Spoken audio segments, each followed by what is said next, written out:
Hi, my name is David, and I try to play guitar. I'm not very good, as you can tell. One day, I saw a video of blues great Joe Bonamassa getting very technical about his guitar amplifiers. For a guitar player, that guy really knows his stuff about amps. He inspired me to learn more. But to really understand guitar amps, you need to take them apart and put them back together. I watched hundreds of videos. I read all kinds of books. From Craigslist and eBay, I bought a used soldering iron, some old voltmeters, an ancient oscilloscope, and other test gear. Eventually, I built an entire electronics lab. Now, I guess I'm sort of an amp mechanic. I fix other electronics too, and this is my journey. I figured I'd share so others can learn too. I hope you like it, and just as a disclaimer, be sure to consult an expert before working with electricity. Hi, Dave the Amp Mechanic, coming to you not from my amp lab in Boston, Massachusetts, but rather my car as I head north on another one of my safaris. Now, where does that word safari come from? If you've ever seen the blues guitarist Joe Bonamassa talk about his guitar safaris, it's where he heads off to look at some old guitars and maybe eventually buys one, only puts down a lot more money on some of these guitars than I ever would. He's got this saying, by the way, that if you find a guitar that's been really loved, buy it. Because chances are, if it's been really loved the way it's all worn out and everything, then it was a good guitar and somebody played it a lot because it was good to play. Anyway, I was inspired by the guitar safaris, and I go on these gear safaris every now and then. And that's when I go off to buy an old amplifier they're going to bring back to the lab, fix it up, maybe sell it or keep it. Sometimes I go to an old ham radio swap meet and find stuff there. Maybe some gear for the lab, oscilloscopes or power supplies, something like that. Anyway, I'm headed up to Portsmouth, New Hampshire today because I want to take a look at this old car radio that some guy put up on the Facebook Marketplace. Now, why would I be doing this?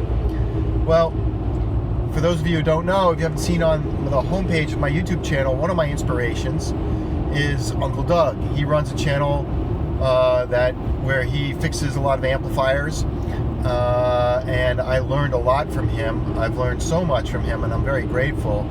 And I'm not even half the amp tech that he is. I mean, he's amazing. And I always watch his videos to see what else I can learn about this craft. Anyway, I felt like when I saw this old car radio come up for sale up in Portsmouth, I had to go grab it. And the reason is that it's one of these really old car radios out of a Studebaker, and I suspect that it's an old tube radio.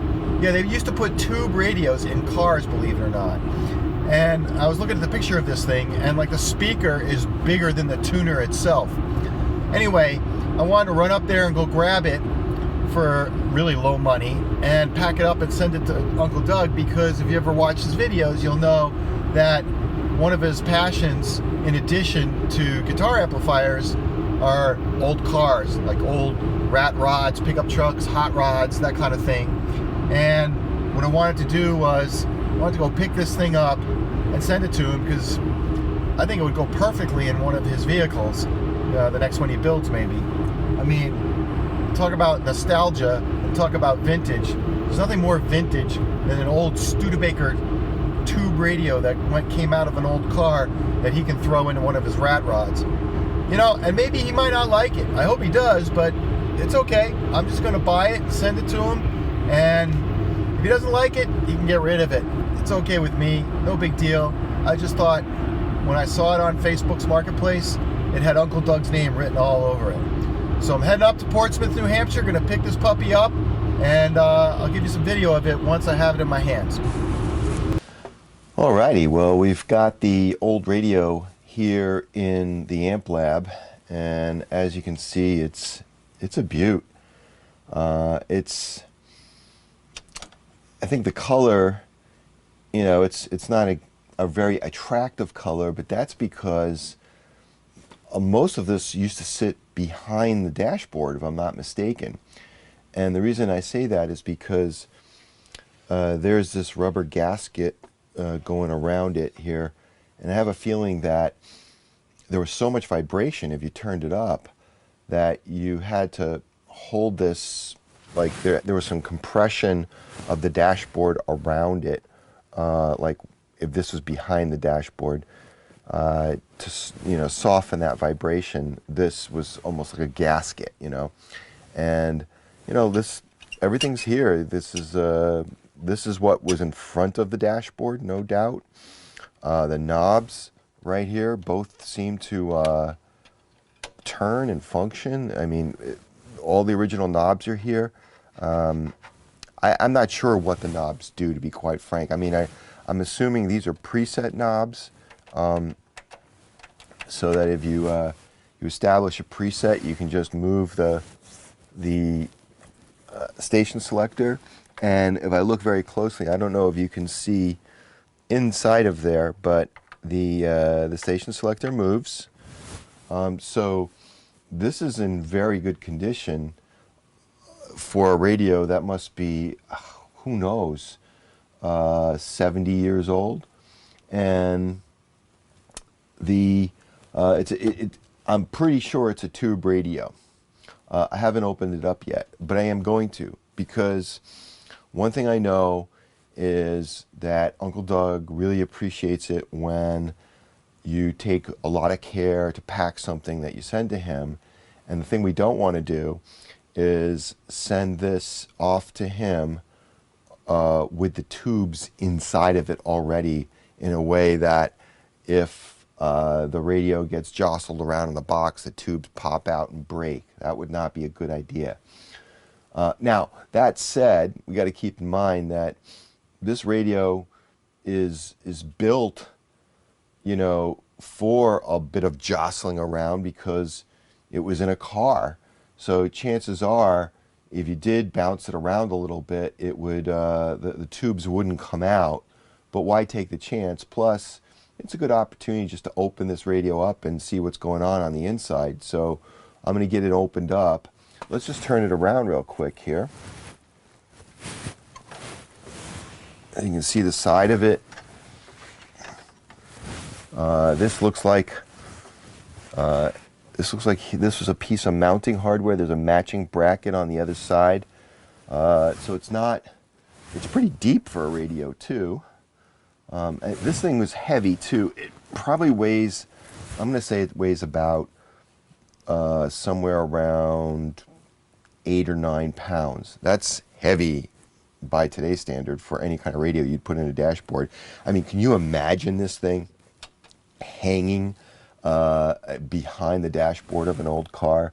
It looks like one screw's missing here, so obviously somebody's probably at some point or another taken a screw off.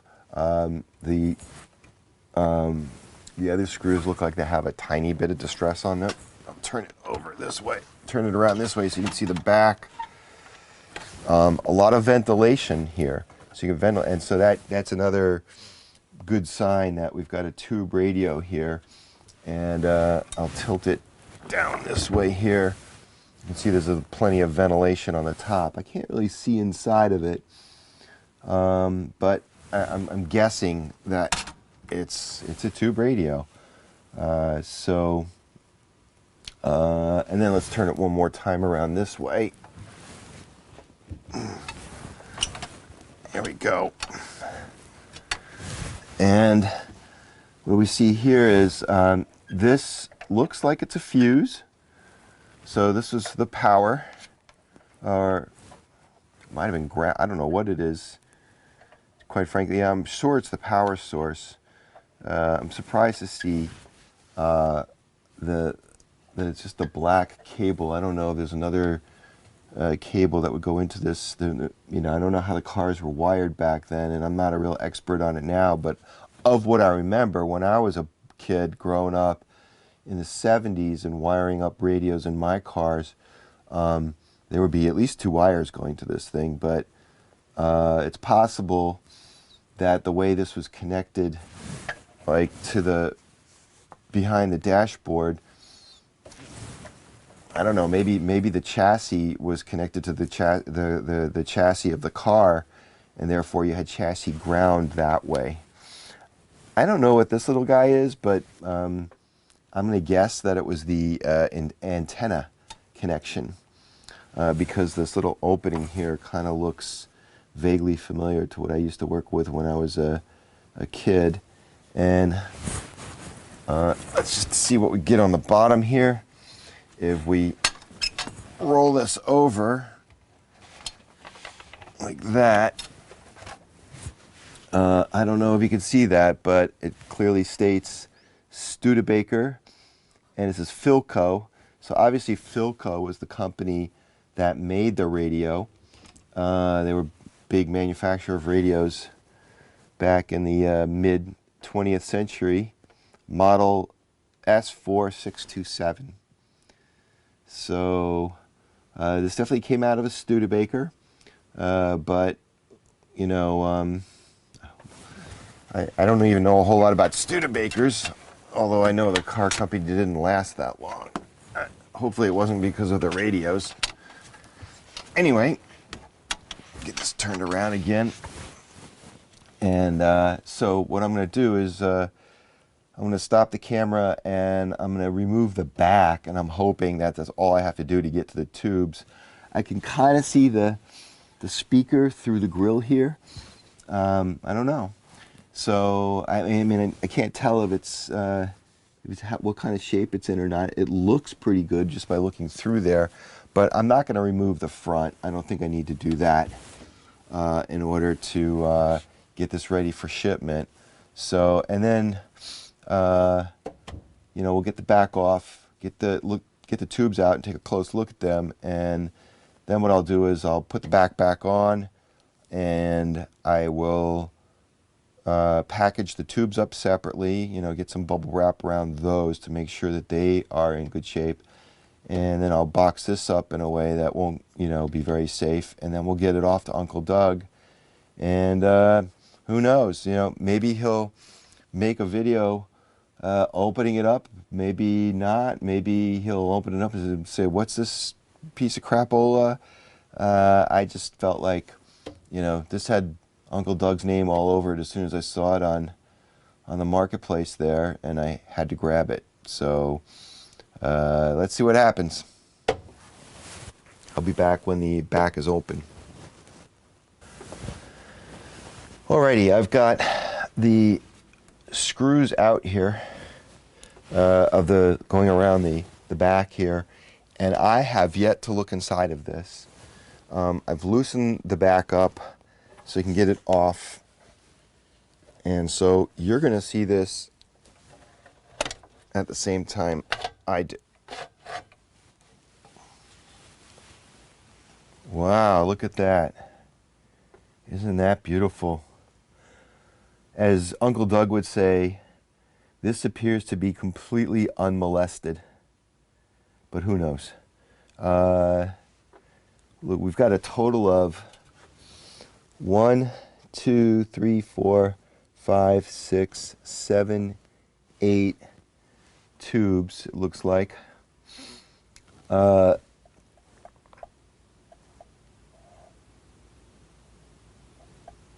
It says here, location of padding adjustments. See manual for padding procedure. I don't know what that is. And on the back of this, on the inside, is a schematic of the radio. It's a very tiny schematic. I can barely see it with my weak eyes, but it does identify the different tubes that are in here. And see what it does is that here's a little map of the tubes right over here, and each tube has a little identifier on it, and then that maps to the schematic. So you can look here and you can see, I think it says TC5, and then over here it says TC5. So you can kind of see, get an idea of what's going on in here. I'm not sure how you'd blow this up, but there's got to be a way. You could probably take a picture of it with your phone and just blow it up. But this looks to be quite a nice and clean radio on the inside. These most radios, the way they work, these old tube radios is they essentially take all the sound that's coming in off the antenna, and they do a little bit of math, believe it or not, based on a single frequency that goes through the most of the radio, which is 400 and I believe it's 455 megahertz. And in the top here, there are little tuning adjustments to align the radio. So it's kind of a little bit dirty in there. I'm not going to worry about that.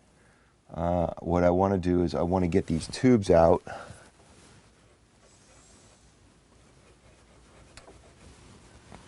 And this one says 765, so that's probably, when I said 7T5 earlier, should have said 765.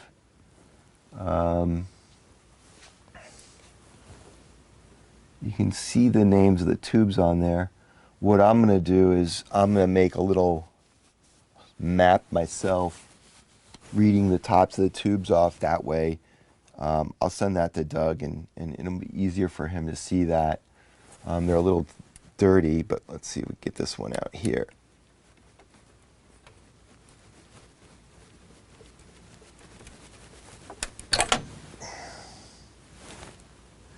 All right, that one just came out.